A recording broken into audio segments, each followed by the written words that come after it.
Hello दोस्तों, RD coaching classes में आपका स्वागत है। आज हम बात करेंगे इंग्लिश के मोस्ट टाइम पे क्वेश्चन जो आपकी अभी की त्रैमासिक एग्ज़ाम के लिए इम्पोर्टेंट होंगे।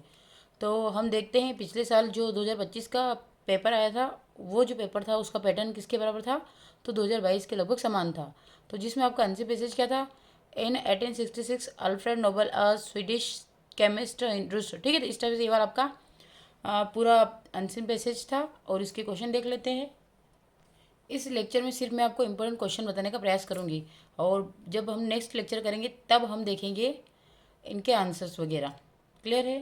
तो जैसे क्वेश्चन था इसका, who was Alfred Nobel and what did Alfred Nobel introduce, when did the bank of Swedish introduce a new Nobel prize in economics. तो इस प्रकार से ये पूछा गया था।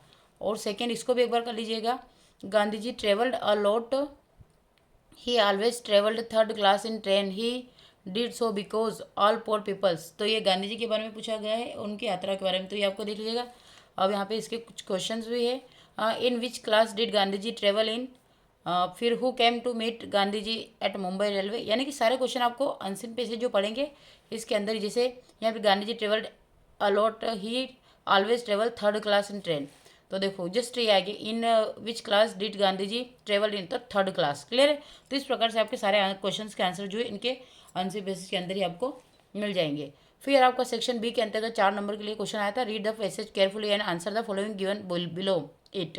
Student who are very fond of reading book are often labeled by their campaign as bookworm. Their criticism generally comes from students who consider themselves better in sports.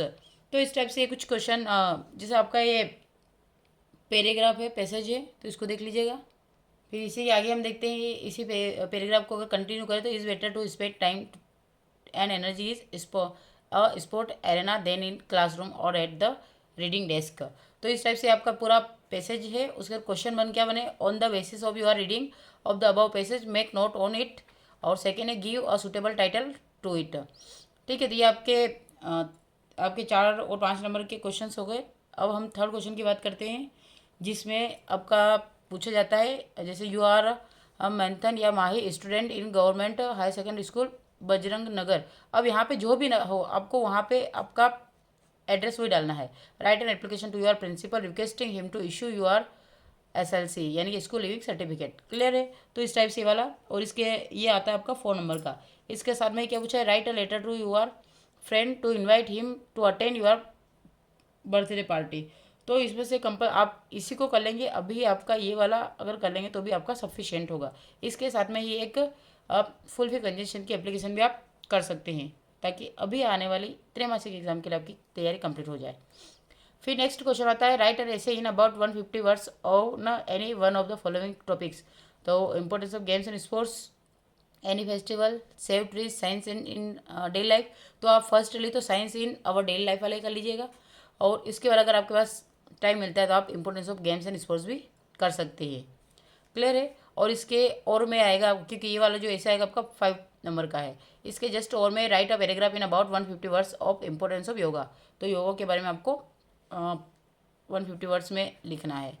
फिर next इस टाइप से आपका क्वेश्चन आएगा, third question 6 आएगा 3 number के लिए।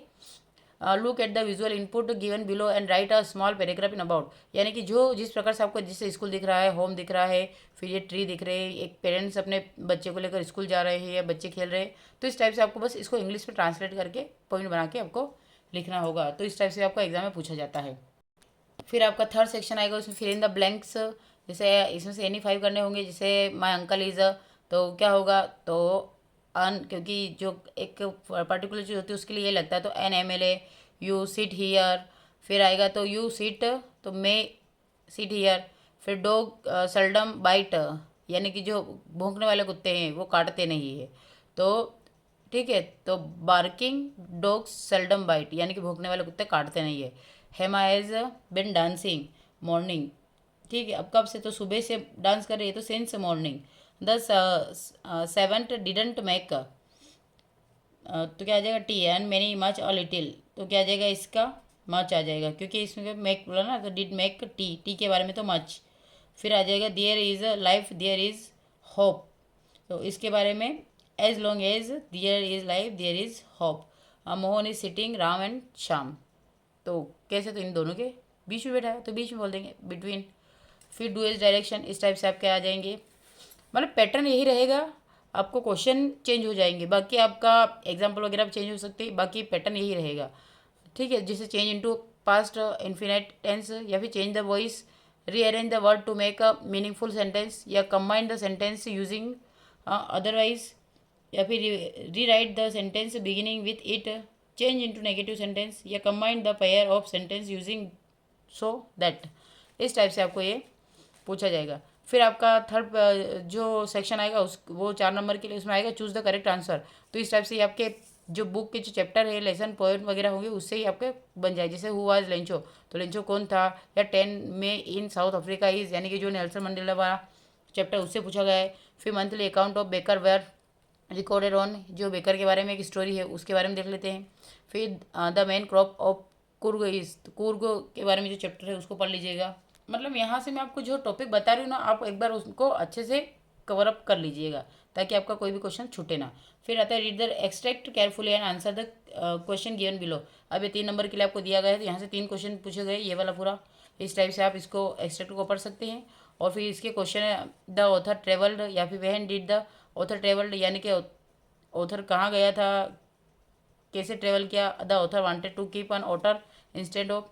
फिर second इसी का सेकेंड पार्ट आ जाएगा बी वाला, read the extract carefully and answer.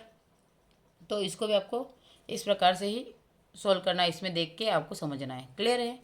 फिर आप 11 वाला पोर्शन आएगा आपका क्वेश्चन आंसर्स का। तो answer the following question in about 30 words and 6। तो what did Lencho hope for, most time पे क्वेश्चन, इसको तो कर ही लीजिएगा। फिर where did the ceremony take place, can you name any public building in India that are made of sandstone, यानी कि जो सैंडस्टोन से जो बनी हुई, मार्बल से बनी हुई जो बिल्डिंग है उनका आप बताइए। फिर आएगा what made the woman in the control centre look at the narrator strangely, ये नहीं आएगा क्योंकि अभी त्रैमासिक सिलेबस है, ये वाला नहीं है। फिर Annie says teacher are most unpredictable is max mister kissing unpredictable how. फिर what does a jackfruit like appearance means, यानी कि आपका ट्रम्प ऑफ सर्जरी वाला चैप्टर से आ जाएगा। ठीक है, क्वेश्चन नंबर 4 से देख लेते, ये 11 से देख लेते, तो ये सारे क्वेश्चन आपको पूछे गए हैं और इस टाइप से पूछे जाते हैं। तो आप एक बार सिलेबस देख लीजिएगा, सिलेबस के अकॉर्डिंग ही उन चैप्टर को आप करिएगा। अदरवाइज हम नेक्स्ट लेक्चर में सिलेबस को चैप्टर वाइज देखने का प्रयास करेंगे, जो भी त्रैमासिक का सिलेबस आपको दे रखा है उस, क्योंकि उससे बाहर आपको एग्जामिनर नहीं पूछेगा। और हर एग्जाम आपके क्वेश्चन जो है वो रिपीट होते रहते हैं, तो आप 1 बाय जो रिपीटेड क्वेश्चन है उनको सिलेक्ट करें और उनके हिसाब से आपकी तैयारी चालू कर दें, ताकि आपकी प्रिपरेशन परफेक्टली होती जाए। और कोई डाउट हो तो कमेंट करें। और ये आपके सारे क्वेश्चन हैं, अगर आप इनको इतना ही कर लेंगे तो आपके लिए काफ़ी होगा, बट करना तो पड़ेगा। तो मिलते हैं नेक्स्ट लेक्चर में चैप्टर वाइज आईएमपी क्वेश्चंस के साथ में। Thank you for watching.